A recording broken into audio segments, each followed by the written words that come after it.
attentats de Paris, dernier bilan provisoire, 129 morts et plus de 350 blessés. De nouveaux kamikazes ont été identifiés ce lundi. Plus de 150 perquisitions ont été menées la nuit précédente dans toute la France. Et le pays a mené une vingtaine de frappes à Raqqa, le fief de l'EI en Syrie. La journée mondiale de l'entrepreneur est célébrée aujourd'hui 16 novembre. En Côte d'Ivoire, le prix Alassane Ouattara du jeune entrepreneur a été créé il y a un an. Où en est-il? Nous le verrons dans cette édition. Plus de 600 personnes perdent la vie chaque année en Côte d'Ivoire à la suite d'accidents de la circulation. L'OSER décerne des prix d'honneur aux partenaires impliqués dans la sensibilisation. La RTI vient d'en recevoir un. Lundi 16 octobre, bonjour à tous, bienvenue dans le journal. La vie reprend son cours ce lundi en France, même si le pays est toujours en état de choc après les attentats de ce week-end. Dernier bilan provisoire, 129 morts et plus de 350 blessés. Ce lundi, à 12h exact, heure de France, le pays tout entier s'arrête pendant 1 minute. Le point de la situation avec Christelle Ménan.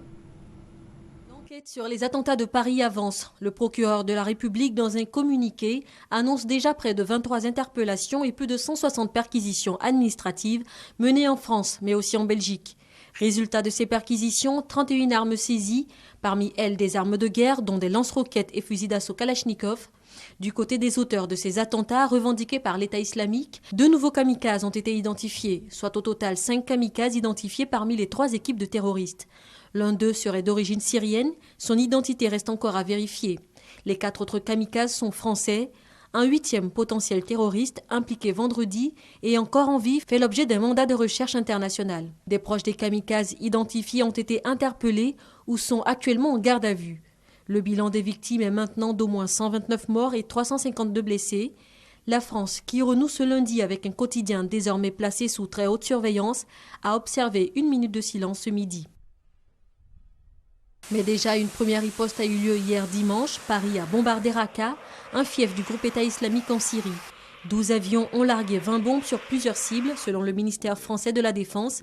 Parmi ces cibles, un poste de commandement, un centre de recrutement et un dépôt d'armes, et un camp d'entraînement utilisé par Daesh. Sur le plan politique, le président François Hollande s'adressera cet après-midi aux députés et sénateurs réunis en congrès à Versailles pour rassembler la nation dans cette épreuve. Ici en Côte d'Ivoire, le Premier ministre Daniel Cablon-Duncan, accompagné d'autres ministres, se sont rendus à l'ambassade de France aujourd'hui pour présenter les condoléances des autorités du pays et du peuple ivoirien. La Côte d'Ivoire a réaffirmé son engagement à lutter contre le terrorisme sous toutes ses formes. Un message de soutien écrit dans le livre de condoléances remis à l'ambassadeur et puis 1 minute de silence a été observée. En représailles à ces attaques sur son sol, la France a bombardé Raqqa en Syrie, le fief de l'organisation État islamique. Une vingtaine de frappes, 2 sites stratégiques ont été visés, un camp d'entraînement et un poste de commandement de l'État islamique. Voilà pour le chapitre consacré à la France qui fait la une de l'actualité. Autre information, la journée mondiale de l'entrepreneur est célébrée aujourd'hui. En Côte d'Ivoire, le prix Alassane Ouattara du jeune entrepreneur a été créé il y a un an. Les premiers lauréats du prix ont été installés. Où en sont-ils aujourd'hui? Arrivent-ils à tirer leur épingle du jeu? Frédéric Oulaï, Christelle Nguessan et Abou Sanogo. Dominique Dadier est promotrice du projet production-commercialisation du champignon pleurote. Cela fait 1 an qu'elle est installée à son propre compte. Un rêve qu'elle a pu réaliser grâce au concours Alassane Ouattara du jeune entrepreneur édition 2014. Je suis déjà en commercialisation. Dans ma première année, j'ai eu un chiffre d'affaires d'à peu près 15 millions. Je participe au développement de mon pays en injectant dans une activité qui permettra vraiment la gestion efficiente des ressources naturelles, mais aussi le recrutement de jeunes comme moi. J'ai d'autres besoins puisque je tends vers la modernisation encore. Je veux dire aux autres jeunes d'être vraiment tenaces ou bien de croire vraiment, je veux dire, dans l'activité ou bien dans leur rêve.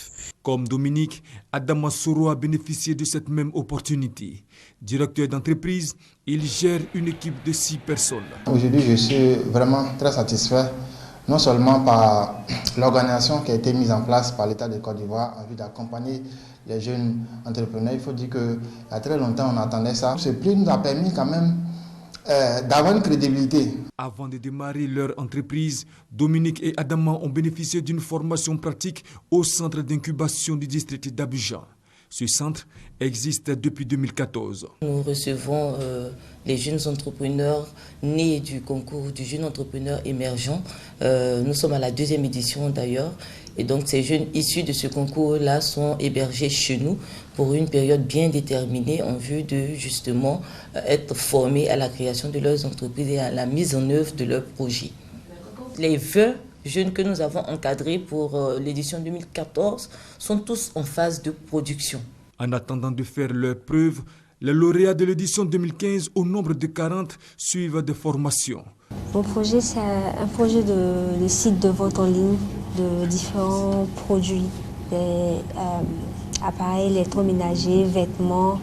Ça fait environ 5 mois que je suis au niveau du centre et je suis des formations sur l'entrepreneuriat, le civisme, les impôts et tout. Ce concours doté du prix Alassane Ouattara s'inscrit dans la politique du gouvernement qui vise à encourager les jeunes à entreprendre. Une initiative qui encourage les entrepreneurs pour mettre en avant le rôle joué par les entrepreneurs dans la croissance et la création d'emplois. Une journée leur est dédiée. Une autre journée, la journée nationale de la paix célébrée hier dimanche. Un Ivoirien nouveau pour une paix durable, c'est le thème de cette édition 2015. Les maires des communes du district ont marqué l'événement par un concert dénommé le concert de la paix. Sidonie Davila. Le recueillement certes, mais aussi et surtout une ambiance, fête de chant et de danse. Les maires s'engagent à faire la promotion de la paix en cette journée commémorative. Bien plus que des messages de paix inscrits sur les banderoles et autres t-shirts, ces gestionnaires de cités abidjanaises communient dans la paix avec la jeunesse, frange à laquelle les valeurs de paix doivent être inculquées. Les maires d'Abidjan espèrent ainsi apporter humblement leur contribution au processus de recherche et de consolidation de la paix. La paix n'arrive pas par surprise. Elle ne tombe pas du ciel comme la pluie. Elle vient à ceux qui la préparent. Et la paix dans chaque instant de notre vie doit se concevoir, se transmettre. C'est à vous les jeunes qu'appartient l'avenir. Nous avons voulu que vous soyez au cœur de cet événement, pour que vous soyez chaque jour les ambassadeurs de la paix chez vous à la maison. Des colombes, comme pour transmettre l'héritage de la paix aux plus jeunes, les anciens l'ont fait avec l'accompagnement de l'artiste Bomou Mamadou. Le professeur Maurice Kekou Gikawe, secrétaire exécutif du PDCI RDA, représentant le parrain de cette cérémonie, Henri Konan Bédié, et le Premier ministre Daniel Kablan-Duncan, apprécient et encouragent l'initiative des élus locaux. Mesdames et messieurs les maires, vous nous offrez ainsi une belle occasion de célébrer la fraternité et de renforcer notre cohésion en vue de la consolidation de la paix. Vous avez déjà vu ce que nous avons pu réaliser en moins de 4 ans avec la paix. Nous devons maintenir et renforcer ce climat de paix et de sécurité. Oui, nous devons capitaliser nos acquis en la matière, ce qui nous permettra d'accélérer la réalisation de nombreux chantiers que le président de la République, son Excellence M. Alassane Ouattara, a signé au gouvernement. Cette rencontre accorde également une place à l'actualité en France, le terrorisme et ses dégâts à Paris. En union avec le peuple français, une minute de silence a été observée en mémoire des personnes décédées au cours de cette célébration de la paix. En faveur de cette journée de la paix, les populations ont tenu à mettre en exergue les valeurs prônées par le père fondateur de la nation ivoirienne, faire de la paix un comportement au quotidien. Hassan Khan et Léon Pro. Inculquer les valeurs de paix, de démocratie et de tolérance à la jeunesse ivoirienne pour une Côte d'Ivoire prospère et paisible. Pour répondre à cette exigence, la Convergence nationale des jeunes démocrates, CONAGED, initie des activités à l'endroit des leaders communautaires. Voilà le sens de l'atelier de réflexion initié à Boaké.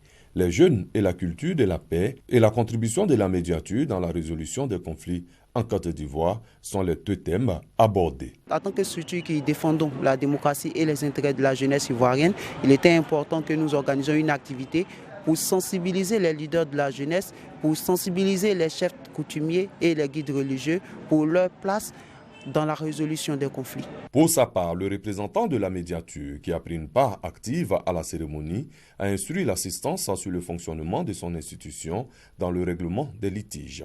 La mission première du médiateur de la République, c'est de promouvoir l'état de droit, c'est de promouvoir la gouvernance administrative, c'est de promouvoir la cohésion sociale, c'est de promouvoir la paix. Il peut y avoir un conflit entre des personnes, lorsque le médiateur de la République est saisi, il essaie de faire la médiation de telle sorte que les deux parties acceptent un règlement à l'amiable. Le président de la jeunesse communale, Silue Pegabila, a également fait une communication qui exhorte les jeunes à bannir toute forme de violence. Il les a aussi invités à s'inscrire résolument dans la dynamique de la consolidation des acquis de la paix en vue de prendre part au développement du pays. La CONAGED, structure qui œuvre pour la promotion des valeurs de démocratie, a vu le jour en 2010. L'Église du christianisme céleste a quant à elle invité les Ivoiriens à s'accorder autour des valeurs de cohésion sociale et de paix. La paroisse Lumière du Céleste dans la commune de Yopougon a célébré cette date en même temps que la fête de la moisson. Doigt de laser. La fête des moissons ou fête de la lumière, célébrée à l'église du christianisme céleste, est l'occasion pour les fidèles de communier et de faire des offrandes à Dieu. À l'occasion de la journée de la paix, symbole de la lumière, chez les chrétiens du christianisme céleste, le révérend pasteur Jacob Edier-Moublin a livré un message d'union et de cohésion sociale en Côte d'Ivoire et au sein de la communauté du christianisme céleste, fragilisée par des dissensions internes. Quand il y a la guerre, il y a les ténèbres. On a proposé de venir ici à la paroisse de la lumière pour matérialiser que la paix n'est que lumière. C'est ainsi que pour la première fois, on a entonné l'hymne national dans l'église pour démontrer que l'hymne national de la Côte d'Ivoire est paix.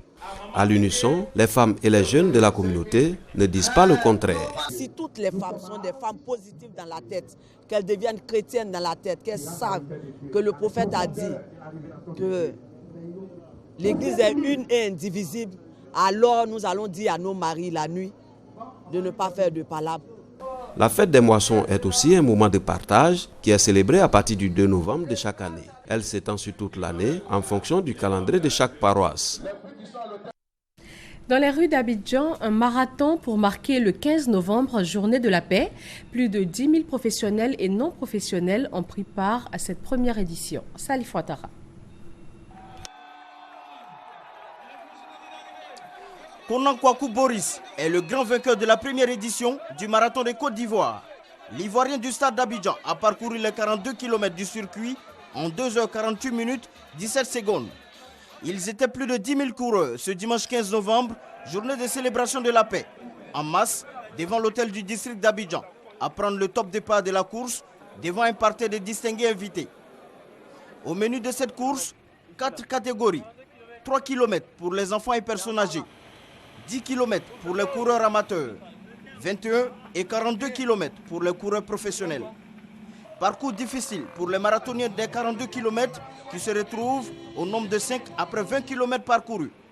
C'est à cet instant que le dossard numéro 1 du stade d'Abidjan, Konan Kwaku Boris, accompagné de son compatriote Ndrikona Sévérin, du Ghanéen Raja Laglé et du Burkinabé Gebre Salifou, prend ses responsabilités.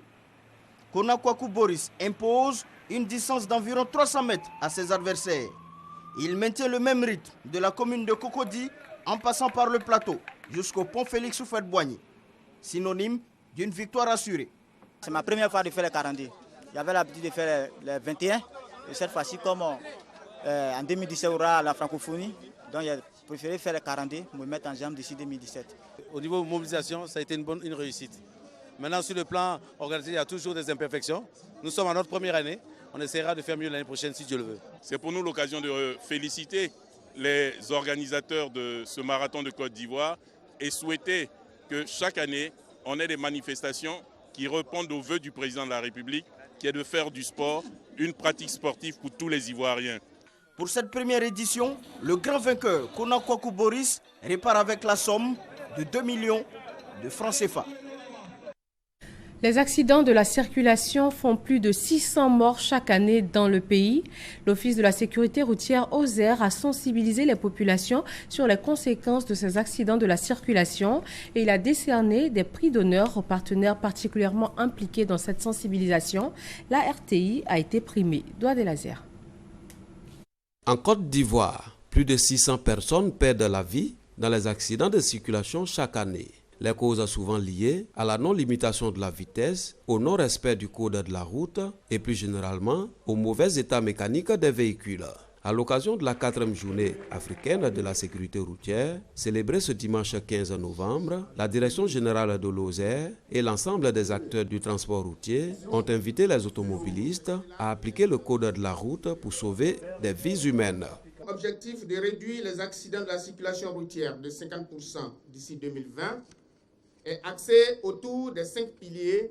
Il s'agit de la gestion de la sécurité routière, la sécurité des routes et mobilité, sécurité des véhicules, usagers de la route sécurisée et enfin, il y a le pilier 5 pour la prise en charge post-accident. Déjà, des mesures vigoureuses sont prises pour lutter contre l'insécurité routière et l'incivisme des usagers par l'État de Côte d'Ivoire. Il s'agit de l'interdiction du téléphone et de l'alcool au volant et le retrait des pièces des véhicules dont les pneus sont usés. Des mesures qui seront renforcées d'ici à 2020 selon le ministère des Transports.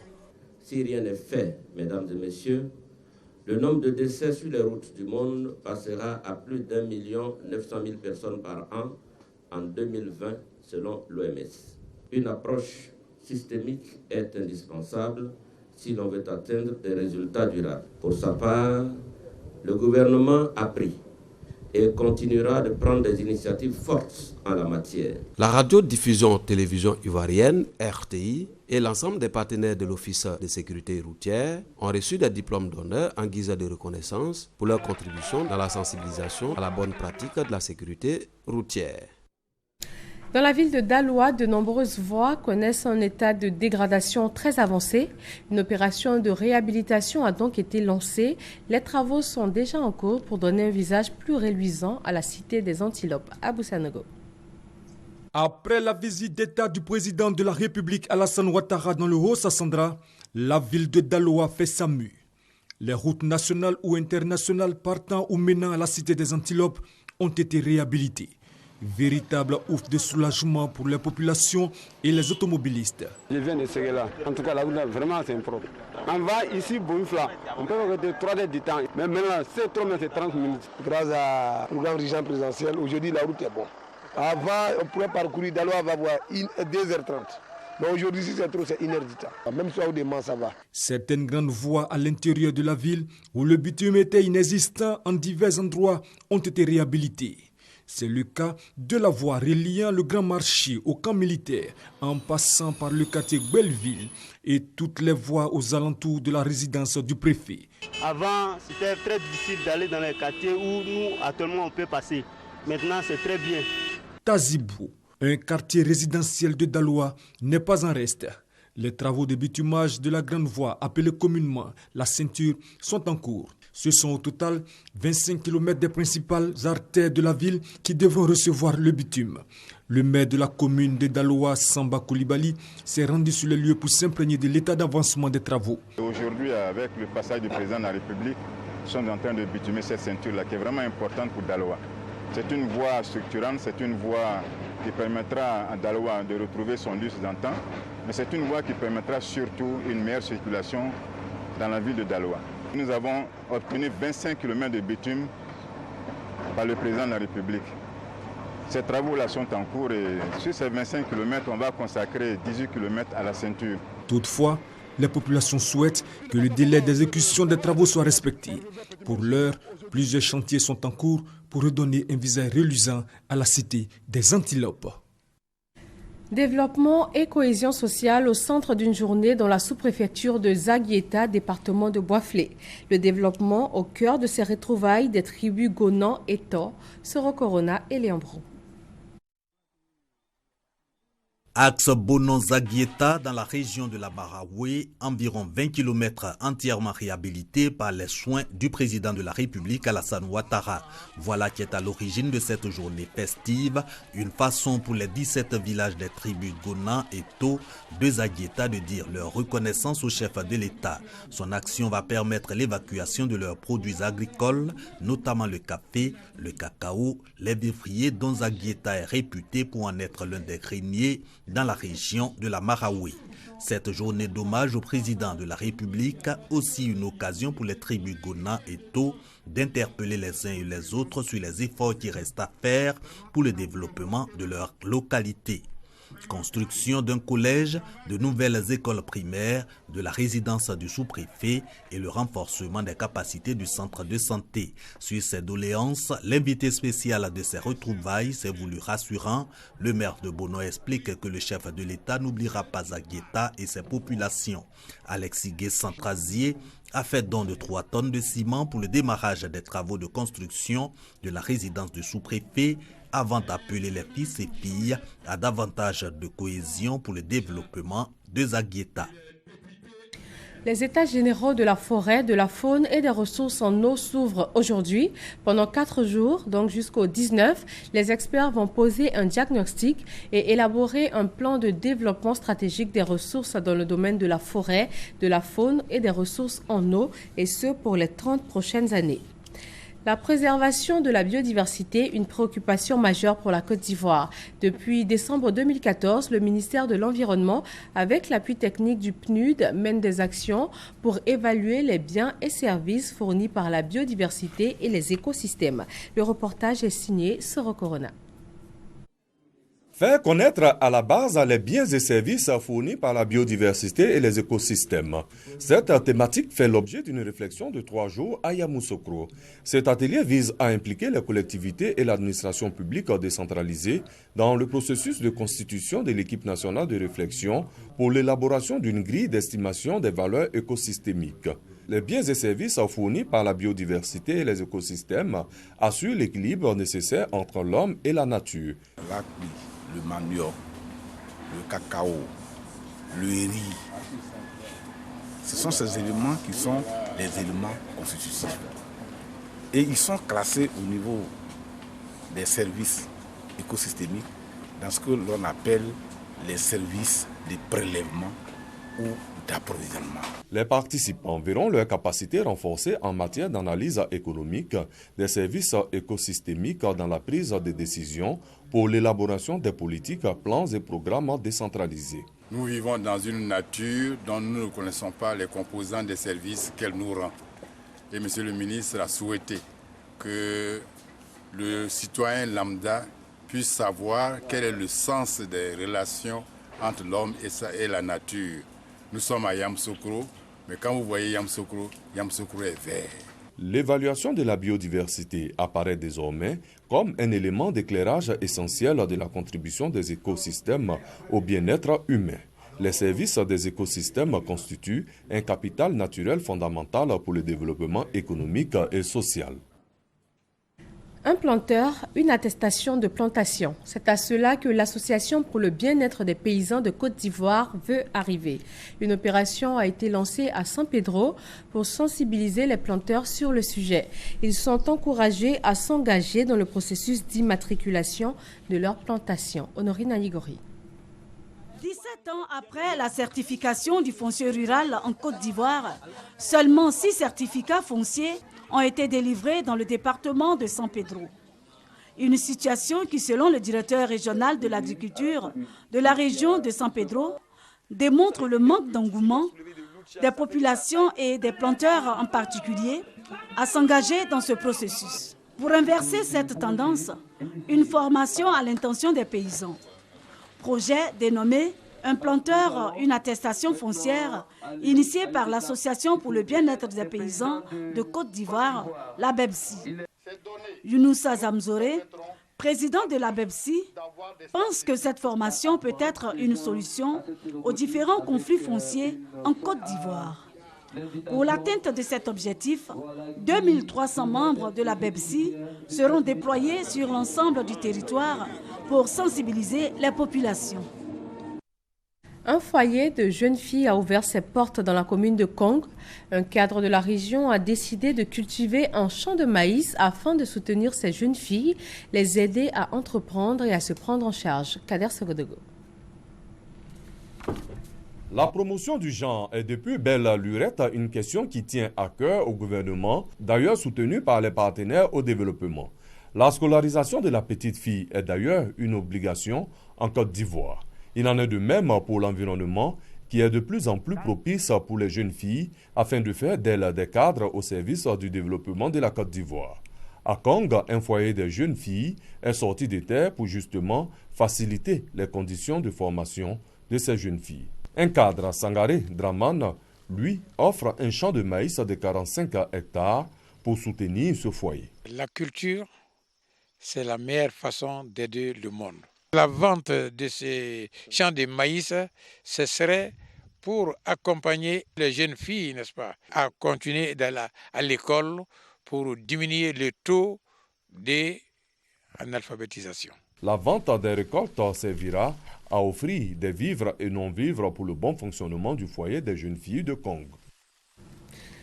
À Abidjan, des forages sont réalisés dans des établissements scolaires des communes de Port-Boué et de Koumassi. Une organisation non gouvernementale, en partenariat avec l'ambassade de Turquie, veut ainsi permettre à ces écoles d'avoir de l'eau potable pour les enfants. Éric Goré et Serge Coléa. 17 établissements scolaires des communes de Port-Boué et de Koumassi bénéficient désormais de forages pour un accès à l'eau potable. C'est un don de l'ONG Aide, association Ishan, pour le développement et l'éducation. Cette action humanitaire vient soulager de nombreux élèves qui disposent enfin de points d'eau dans leurs établissements. L'eau est venue dans notre école, ça me plaît parce qu'avant il y avait soif et les pommes étaient gâtées. Aujourd'hui je suis très fière parce qu'il y a de l'eau dans mon école. Des actions de ce genre sont prévues dans d'autres établissements de Côte d'Ivoire. Nous avons donc décidé de lancer la phase pilote dans la commune de Port-Boué où nous avons réalisé 14 forages dans un premier temps et nous sommes aujourd'hui dans la commune de Koumassi avec 3 forages. Et progressivement, de cette façon, nous comptons couvrir toute l'étendue du territoire national dans les mois et années à venir. L'ONG Aide existe depuis 2013. Elle œuvre pour le bien-être des élèves et enseignants. Pour lui permettre d'être efficace dans ses actions, l'organisation non gouvernementale bénéficie du soutien de l'ambassade de Turquie. Comment fonctionne le Conseil économique et social? Que peut-il apporter à la Côte d'Ivoire émergente? Les agents de la préfecture et des sous-préfectures du département d'Adiaké ont initié une rencontre pour obtenir des réponses à ces questions. Honorine Anigori. Quelle place pour un conseil économique et social dans une nouvelle Côte d'Ivoire émergente? C'est autour de ce thème que s'est réunie l'Union des agents de la préfecture et des sous-préfectures du département d'Adiaké. L'Union entend, à travers cette initiative, créer un cadre d'échange et permettre également à ses membres d'être suffisamment outillés sur le fonctionnement des institutions de la République. Le conférencier Claude Kouadion-Guessan, secrétaire général du Conseil économique et social, a salué l'initiative. Il entend en faire un cadre d'épanouissement en vue d'améliorer le rendement dans les services administratifs. Pour rappel, le Conseil économique et social est une assemblée consultative. Il donne son avis sur les projets de loi, d'ordonnance ou de décret et participe à l'élaboration de la politique économique et sociale du gouvernement. Plus de 50 années au sein de l'Église évangélique des Assemblées de Dieu de Côte d'Ivoire, un pasteur a reçu le diplôme honoris causa. C'est une marque de distinction offerte par une université à une personnalité ayant posé sa marque dans un domaine particulier. Nous Sangaré et Grace Kando. Je vous décerne le grade de docteur en théologie honoris causa avec tous les droits et privilèges qui s'y rattachent. Après plus de 50 ans au service du Seigneur, le pasteur Adama Ouedraogo reçoit ce diplôme honorifique. Il est docteur honoris causa, option divinité de la faculté de théologie Kingston de Jamaïque. Ce diplôme, c'est vrai, je ne peux vraiment pas mesurer, mais ce que je sais est que ça va ouvrir des portes pour continuer à servir davantage le Seigneur. Et c'est ça qui donne sa valeur. Vu du fait que Dieu, dans sa grâce, a permis que je puisse avoir cette élévation, cet honneur, et comme je les ai attribués au Seigneur. Ce titre est la plus haute distinction de la faculté de théologie de Kingston, une marque de reconnaissance que saluent les responsables de l'Église des Assemblées de Dieu de Côte d'Ivoire. C'est d'abord une grande fierté pour moi et pour toute l'Église. C'est d'ailleurs pour ça que nous sommes venus si nombreux. Et c'est dire que l'Église fait son travail correctement au point où l'action de ses serviteurs est reconnue par des gens, des institutions. Né en 1945 d'une famille musulmane, Adama Ouedraogo est actuellement pasteur principal de l'Église des Assemblées de Dieu de la Riviera 2. Merci de votre attention. D'autres informations sur RTI 1 à partir de 20h avec Ali Diarasouba. Très bon début de semaine à vous.